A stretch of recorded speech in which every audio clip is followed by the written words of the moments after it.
Praise the Lord. ஆண்டவர் இயேசு கிறிஸ்துவின் நாமத்தில் இந்த காலை பொழுதிலே கர்த்தருடைய பிள்ளைகளே உங்களை நான் வாழ்த்துகிறேன். பரிசுத்த வேதாகமத்திலே எரேமியா எனும் ஒரு தீர்க்கதரிசி சிறு பாலகனாய் இருக்கும் போது ஆண்டவர் ஒரு தடவை அவனை பார்த்து சொன்னார், நான் தேசத்திற்கெல்லாம் இஸ்ரவேல் ஜனங்களுக்கெல்லாம் உன்னை தீர்க்கதரிசியாக வைப்பேன் என்று சொல்லுகிறார்.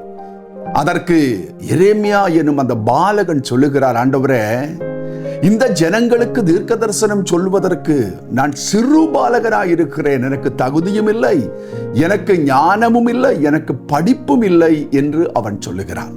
அதற்கு ஆண்டவர் சொன்ன ஒரு வார்த்தை உண்டு.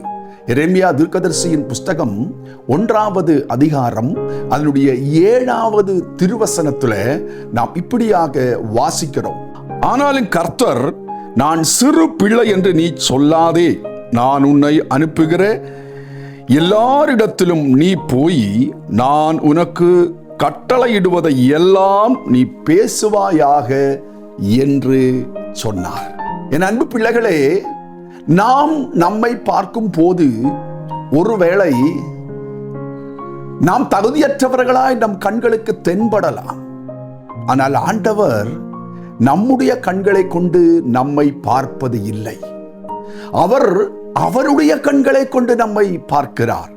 தேவ பிள்ளைகளாகிய நாம் ஒன்றை கற்றுக்கொள்ள வேண்டும்.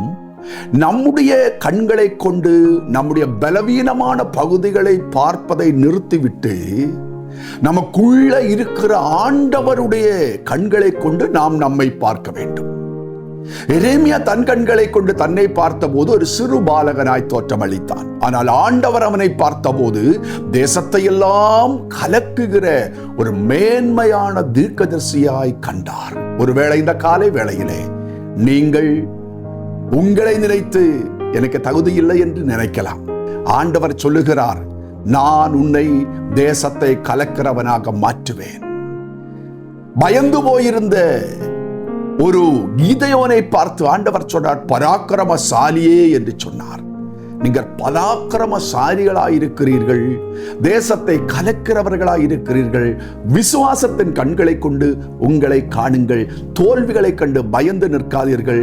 வெற்றி உங்களுக்கு நிச்சயம். பரலோக பிதாவே, இந்த அன்பு பிள்ளைகள் வெற்றியுள்ளவர்களாய் மாறட்டும். அவர்களை கலங்கச் செய்கிற எல்லா சோர்வின் வார்த்தைகளும் அவர்களை விட்டு நீக்கும். அவர்களுக்கு உற்சாகத்தை தாரும். இயேசுவின் திருநாமத்தில் நல்ல பிதாவே, ஆமென், ஆமென்.